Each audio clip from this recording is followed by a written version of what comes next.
It's nutrition time. Di video kali ini aku akan membahas tentang tips dan diet seputar puasa.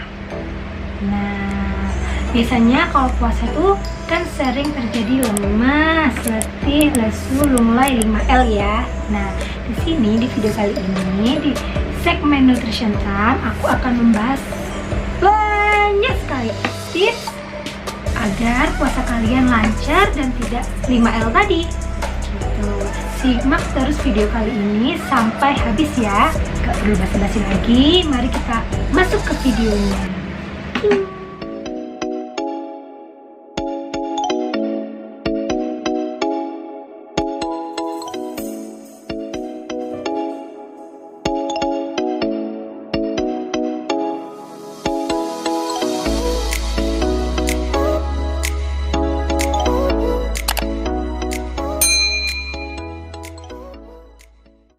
Nah, di saat berpuasa, tubuh itu memerlukan asupan gizi yang cukup untuk dijadikan energi. Nah, makanan apa yang diperlukan untuk menunjang energi?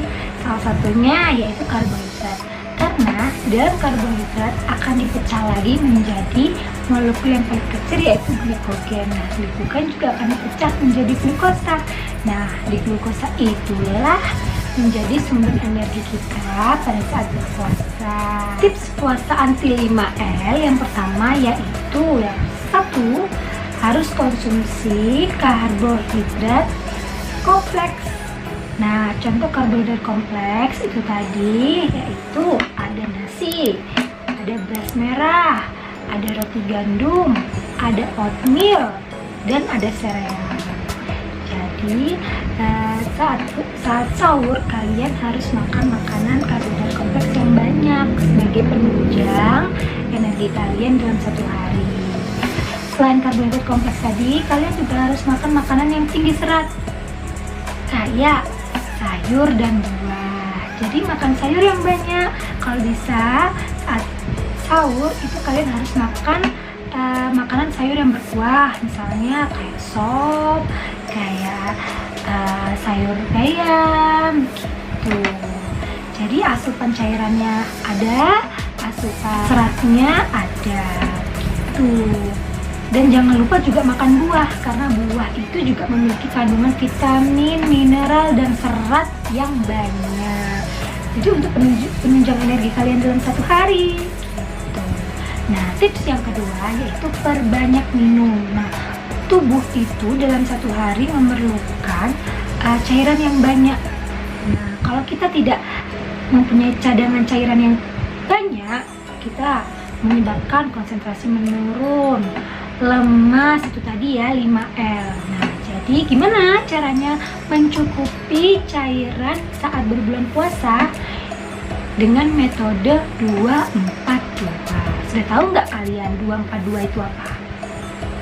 Kalau yang belum tahu, 242 itu maksudnya 2 gelas waktu sahur. Yang pertama sebelum makan sahur harus minum 1 gelas. Nah, selesai makan sahur kalian harus minum lagi 1 gelas gitu. Nah, yang keempat itu pada saat berbuka puasa. Jadi sebelum berbuka puasa kalian harus minum air terlebih dahulu, jangan langsung makan makanan yang berat gitu, karena nanti kalau makan makanan yang berat lambungnya akan kaget, mesti sakit.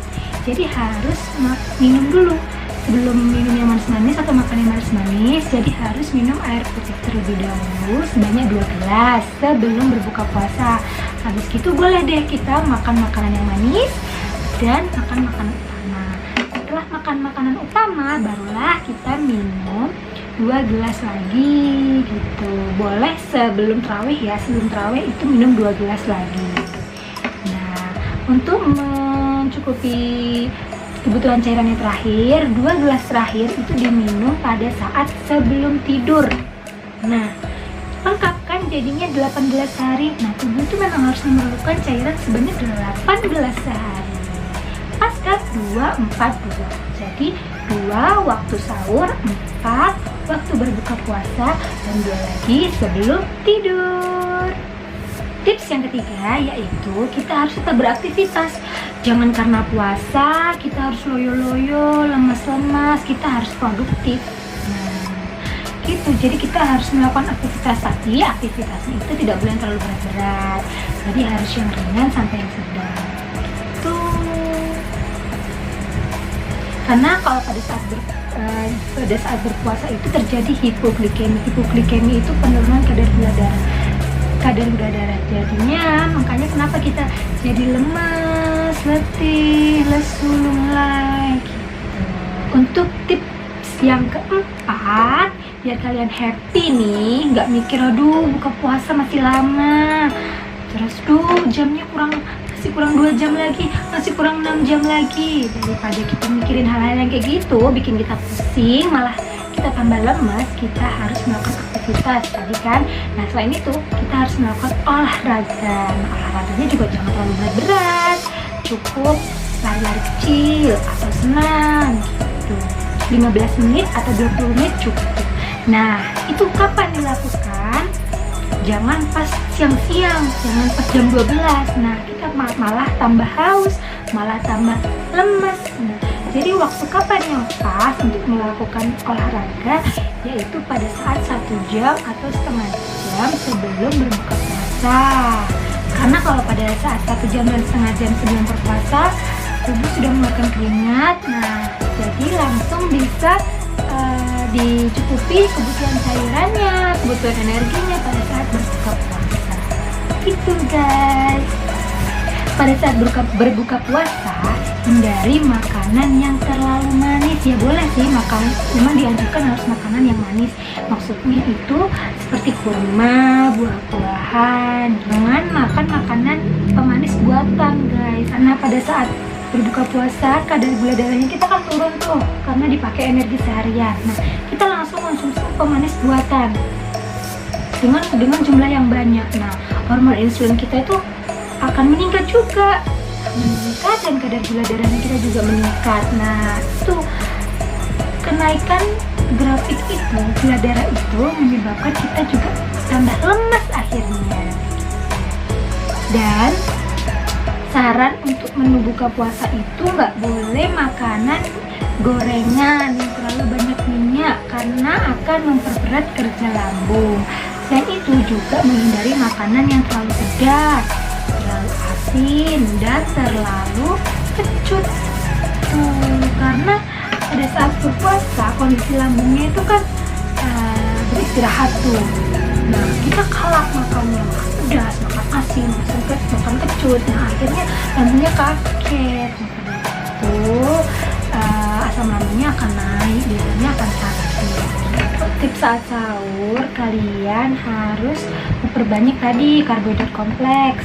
Yang kedua itu harus menghindari konsumsi natrium atau garam yang berlebih, karena apabila di dalam tubuh terdapat garam yang terlalu tinggi, itu akan meningkatkan proses penyerapan air. Nah, jadi keseimbangan cairan di dalam kita akan cepat hilang kalau kita konsumsi makanan yang terlalu banyak garam. Itu guys, sudah deh. Itu tadi tips-tips pada saat puasa agar tidak terjadi 5R. Udah jelas belum? Kalau belum jelas, kalau mau ada yang tanya-tanyain, tulis di kolom komentar di bawah. Dan tulis juga kalian pengen tahu info apa tentang gizi untuk video selanjutnya. Oke? Terima kasih. Jangan lupa subscribe, komen, dan like video ini. Jangan lupa juga tekan tombol loncengnya agar kalian tahu video-video terbaru aku. Semoga segmen Nutrition Time kali ini bermanfaat untuk kalian, bisa diterapkan dalam kehidupan sehari-hari. Oke?